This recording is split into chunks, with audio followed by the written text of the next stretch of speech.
van dirigidos al hombre, porque el drama de hoy en día es aquello que decía Ortega del hombre y su circunstancia. Hoy en día cuentan más las circunstancias que el hombre, y resulta que al hombre se le atropella, al hombre se le machaca, al hombre se le fastidia, y no se tiene en cuenta que lo principal precisamente es el hombre y no las circunstancias.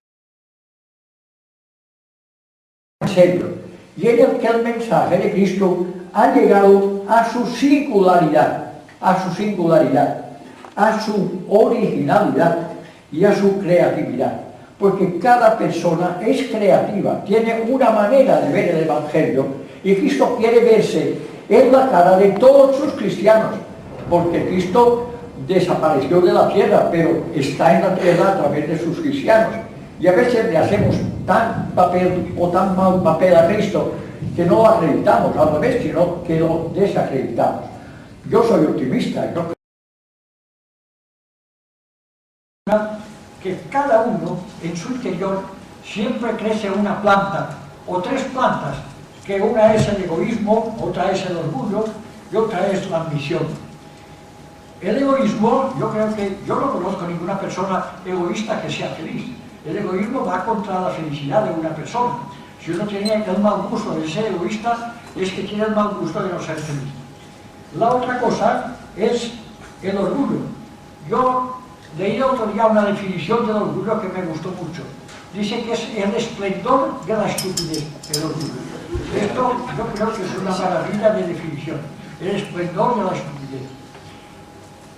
Estamos acostumbrados que se nos diga que lo contrario del orgullo es la humildad. Ya dije de que lo contrario del orgullo es la verdad, porque la humildad, aquello de ufanarse de humilde, modo es también de ufanía. Y cuando uno dice, yo no sirvo a nada, yo soy bueno, es que da golpe al incensario, al botafumerio, para que después lo inciense a él y dice, no, tú sirves de mucho, tú eres una gran persona. Y esto no es lo mismo que la verdad. La verdad es la verdad, y la verdad tiene una luminosidad especial, y lo que hemos de buscar es que la gente viva en la verdad. Un bolsillo, y se han inventado unas condiciones que a veces a mí me parecen un poco draconianas, porque ahora en ciertos lugares del Canadá, que yo viajé ahora, pues si no se frecuentan los sacramentos, si no se cumple con la misa dominical, si no sé qué, no sé cuántos, no se les admite pedir el cursillo. Entonces uno piensa, bueno, pero ¿para qué son los cursillos? Para avisar el rizo. ¿Para qué? Es como decir la confesión no se admite que tiene pecado. Esto mismo, igual, señor obispo, igual. Y claro, esto no solo es que hemos penetrado en aquello de encuentro consigo mismo, que es muy importante, del encuentro con Cristo y con los hermanos. Y hemos ido a descubrir en esta vía psicológica que lo más principal es el encuentro con uno mismo. El que toma parte en un cursillo sigue el itinerario que va desde el individuo a persona, y esto es importante, y esto es la cosa psicológica, lo hemos llegado a comprender y hasta vivir. Descubrirse como persona, aquello que cuando se ha descubierto la ruta de Cristo, sentirte piloto de tu persona. Y esto es lo que pretendemos, sentirte piloto, no meterte en las cosas que hemos preparado para ti, el menú que te hemos hecho. No, te hemos fomentado el hambre y come lo que quieras. Aquello de la convicción, la decisión, la constancia. Convicción, aceptarse como es, comprender que puede ser mejor, hacer el camino en compañía, el personaje, la persona, la personalidad. Aquello de estar pendientes o ser dependientes o sentirse independientes. Todo esto es lo que hemos hurgado en la cosa psicológica para conseguir bastantes cosas, aquello de la verdad, el bien, la amistad, el arte, etc. Después de la cosa sociológica en el mundo, de persona a persona, de amigo a amigo, de grupo a grupo, de familia a familia, de pueblo a pueblo, de ciudad a ciudad, de nación a nación y de continente a continente, hasta llegar a tener cursillistas en los 5 continentes, porque esto es la verdad, ¿no? Y claro, después está esto de que por todo el mundo se entiende bien. Yo creo que se entiende bien cuando cada uno orbita su vivir, y las personas que encuentran la órbita de su vivir procura que vivan en cristiano. Alguien dice, hubiera llamado,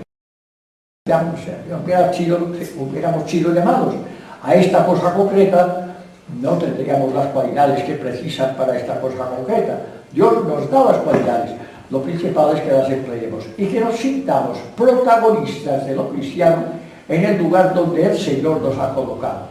Esto de toma tu cruz y sígueme.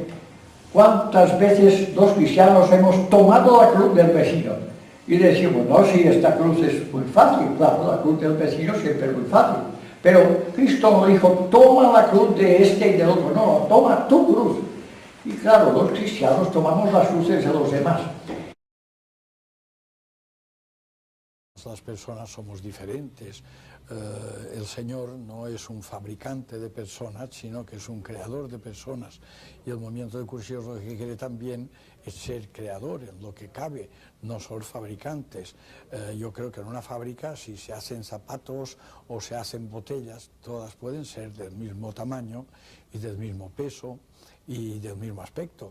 Ahora, si se trabaja con personas, a lo mejor en un colegio vemos, o en un colegio o en una universidad, que uno se descuelga por unos conocimientos que después lleva a la práctica de una manera determinada, y pensar quién es más útil al mundo pues sería una cosa muy aventurada. Creo que tiene que haber esta diversidad, incluso esta diversidad en captar lo esencial, porque si del Evangelio todos captáramos lo mismo, quizá lo más aburrido sería lo cristiano, no en el sentido de que fuera aburrido, si andara Dios en medio no sería aburrido, pero si todas las personas fueran iguales y sacáramos la misma consecuencia a todos, no habría esta diversidad tan bonita, que el mundo pues es diverso. No la misma planta, si la viéramos siempre repetida en todos los jardines del mundo, quizá nos aburriría un poco. Creo de que esta diversidad. Y lo principal es esta reacción de lo cristiano en la originalidad de cada uno, en la creatividad de cada uno y en la singularidad de cada uno. Y entonces es lo que produce este acervo de cosas bonitas que se pueden contar a mares de lo que ha sucedido cuando Dios o Cristo se pone en contacto en plan de aventura y está unido con los hombres y con las mujeres. Esto es maravilloso.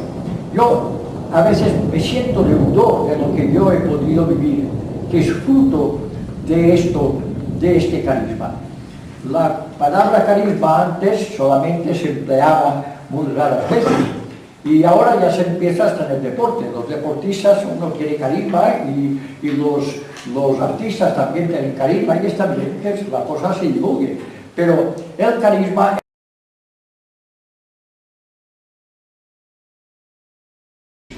Porque nos estamos dando cuenta de que en el mundo nadie se encuentra consigo mismo. Todo el mundo se encuentra con los demás, pero no se encuentra consigo mismo. Y es una pena porque en sí mismo descubriría un tesoro fenomenal. En el plano lógico, el encuentro con uno mismo, con su sí mismo, es una necesidad. El hombre es hombre porque sabe que es hombre. El hombre, para ir siendo hombre en plenitud, tiene que ir descubriéndose como persona, porque no sabe que lo es. Antes, sobre todo en los pueblos, únicamente se consideraban personas el maestro, el boticario, el cura, el médico y el terrateniente más importante de la localidad. Sin embargo, el hombre, aunque a veces no se dé cuenta, es alguien, fuente individual y permanente de valores vivos, alguien singular, único, irrepetible, incanseable, intransferible, vivo, consciente, dinámico, concreto, abierto a su propio valor y al de los demás, con percepción crítica para darse cuenta de sus éxitos, de sus fracasos y del valor que valora. Alguien único, capaz de posibilidades únicas, con una estructura y un horizonte mental, un enfoque, una perspectiva y unas posibilidades que solo él puede realizar plenamente y con sentido a medida que como persona consciente va viviendo su vida, libre, pero responsablemente, porque tiene conciencia de sí mismo, de su vivir, de su responsabilidad, de su misión y de su grandeza. Estas realidades interiorizadas, personalizadas, reflexionadas, rezadas y sobre todo vividas, conducen hacia una saludable autoestima que nos hace aptos para valorarnos sin jactancia y para valorar y comprender a los demás. La persona es lo que más importa respetar, tener en cuenta y valorar. Nunca se puede juzgar a nadie desde fuera, porque el hombre es su intención, y la intención nunca podemos conocerla si la persona que la encarna y la sustenta no se nos abre y nos la motiva y expresa en la trayectoria viva de su dirección voluntaria y reflexiva. Se ha dicho certeramente que la persona es un ser que se posee a sí mismo en autoconciencia y libertad. Yo me atrevería a decir que puede, con su esfuerzo y la ayuda de Dios, que siempre ayuda a quien se ayuda, llegar a poseerse a sí mismo en autoconciencia y libertad. En una palabra, que puede emplear su libertad consciente para ser piloto de su persona.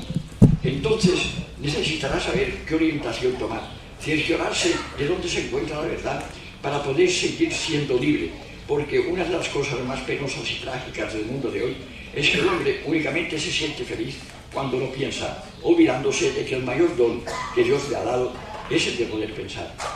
Para ello, tiene que profundizar en sí mismo, tiene que darse cuenta del milagro de su existencia y de que, hablo a cristianos, ha sido redimido por Jesucristo, que nos dice en el Evangelio que el reino de Dios está dentro de nosotros mismos. Por tanto, buscando en sí mismo este reino, hallará la verdad que al hacerlo libre le situará en la perspectiva exacta para comprender muchas cosas. Entonces el pensar ya no será algo que le entristezca, sino un motivo de alegría, porque la autoconciencia de vivir en gracia dará a su vivir el talante cristiano auténtico, el que sabe a dónde va y con quién va. De lo contrario, se perderá en el laberinto de pensar quién soy, quién creo que soy, qué creen los demás que soy, qué hago creer que soy, olvidando que cada uno es lo que es a los ojos de Dios. El cristiano es alguien que se sabe persona, se mueve en el clima de la fe y en su vida se deja iluminar por la luz que el Evangelio proyecta sobre las personas, los acontecimientos y las cosas.